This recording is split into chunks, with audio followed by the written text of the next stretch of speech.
Good evening, older audiences. I'm really excited to continue the Everworld story with you all. This evening, we are continuing on in the first Everworld novel, Search for Senna. Today is going to be chapters 3 and 4. You can find the previous installments here on my Facebook page, or I'm posting them on my YouTube channel as well. So you'll be able to go back and listen to the other installments as needed or as desired, whatever the case may be. Chapter 3. I dreamed about Senna that night. I almost always remember my dreams, although I always pretend not to. There are some things that pop up in my dreams I don't want to remember. Stuff from a long gone, far away time, rising up to torture me. But I dreamed of her that night, and that dream I wanted to keep forever. She came to me, right there in my room. She just appeared, even before I'd opened my eyes. She wasn't smiling. She looked distant and distracted and weary. But she came to stand beside my bed and took my hand in hers. I felt something like electricity, only...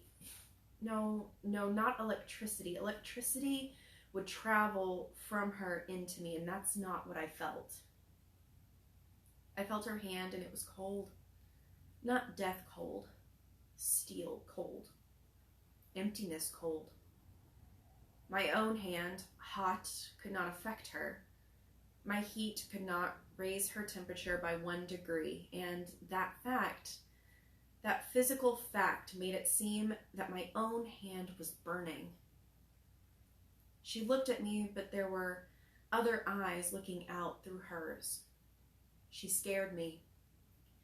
I felt she could reach down and take my throat and squeeze, and I would be helpless.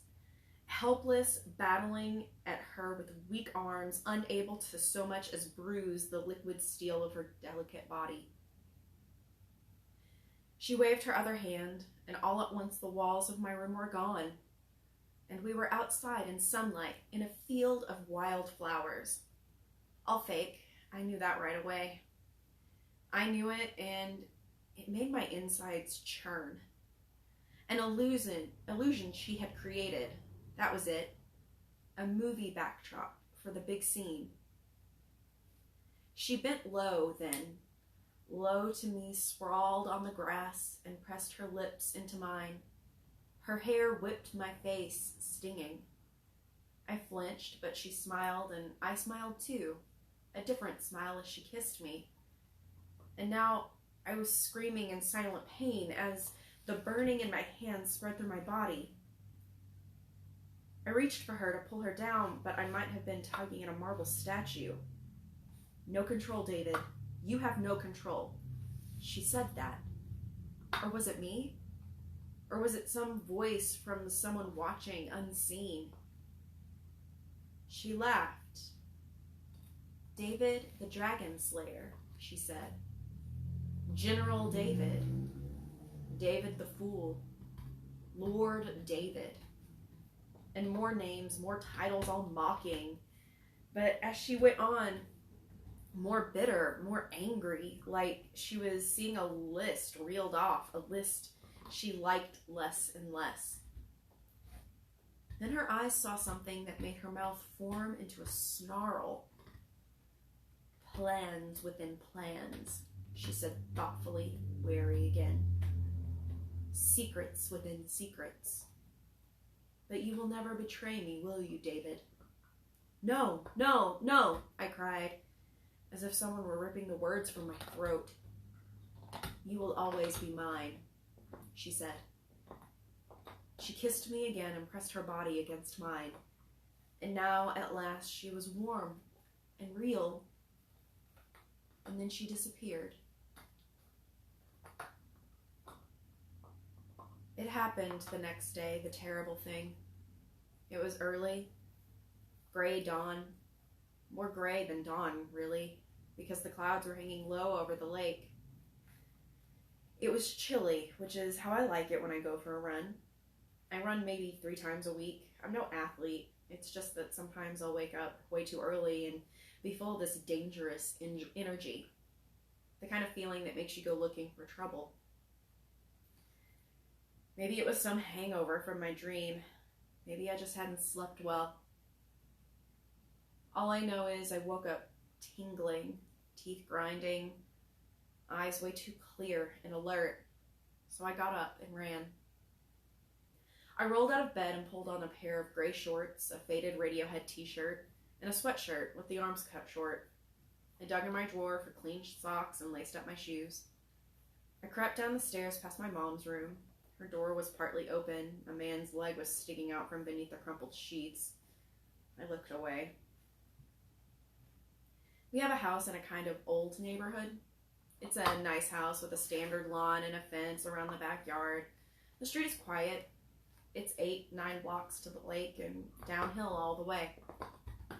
I headed toward the lake. No warm-up. I wasn't planning a long run. Through this still sleeping downtown, past Kruger's and the Barnes & Noble and the health food store.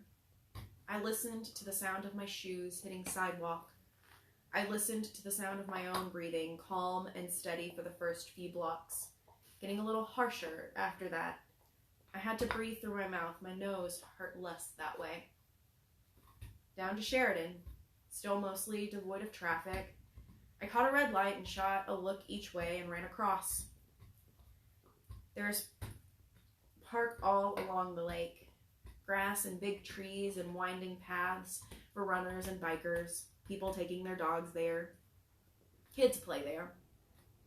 At this hour in the morning, though, there were just a few runners spaced far apart on the crushed shell path. There's an L-shaped pier of concrete blocks. It shelters the powerboat launching ramp. I saw someone sitting out there on the end, past the railing, perched on a rough, white concrete boulder. I knew right away it was her. Senna sat gazing out at the mist-shrouded lake, hands pressed down on the rock, legs drawn up to her chin. A little girl. She was wearing a jean jacket and a couple sizes too big. She looked so small, weak. Not the creature from my dream. My steady steps faltered. I heard the different rhythm as my feet slowed, then sped up, then slowed again. I should have wanted to go to her, but I didn't. I should have felt lucky to see her alone on a morning when I expected to be alone with myself. But that's not what I felt. Dread. That's what I felt. Dread. There was a voice in my head, a lunatic voice screaming, "Run away, run away." A panicky voice. What's the matter with you? I asked myself, wanting to hear my own true voice. Getting jumpy? That knee in the face might have rattled your brain, David. I headed toward Senna, toward the start of the pier, but my feet were listening to that other voice, that faint but insistent madman in my brain. My feet were out of rhythm, they missed steps, they dragged. They didn't want to go any closer.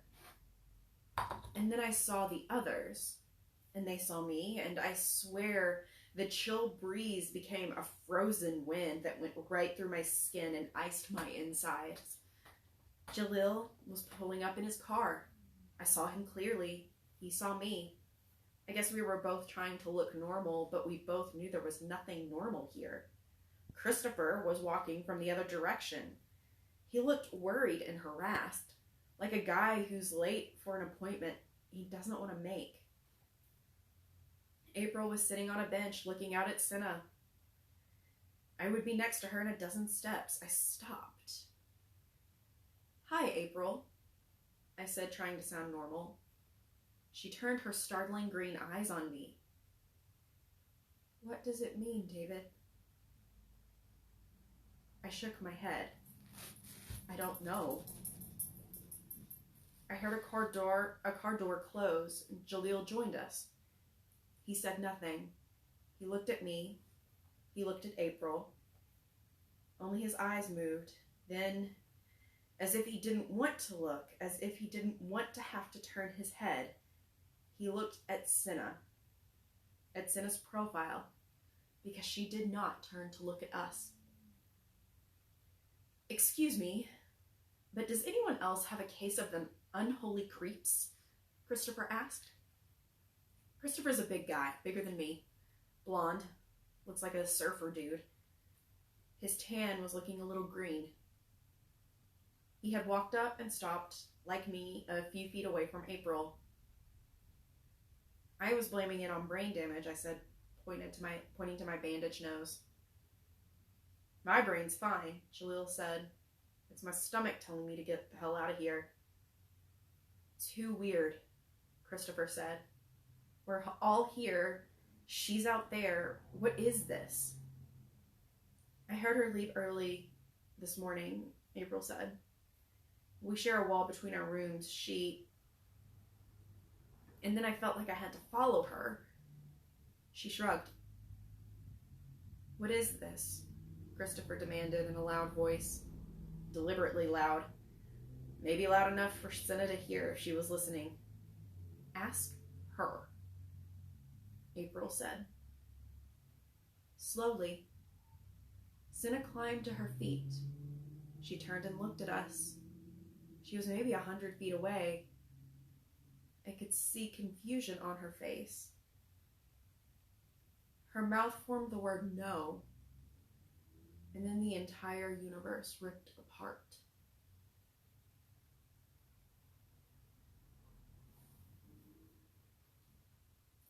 And that's the end of chapter 4. So join me next week at 10:30, and we'll read the next 2 chapters of Everworld, Search for Senna, and we'll find out what happens when the universe is ripped apart. Good night.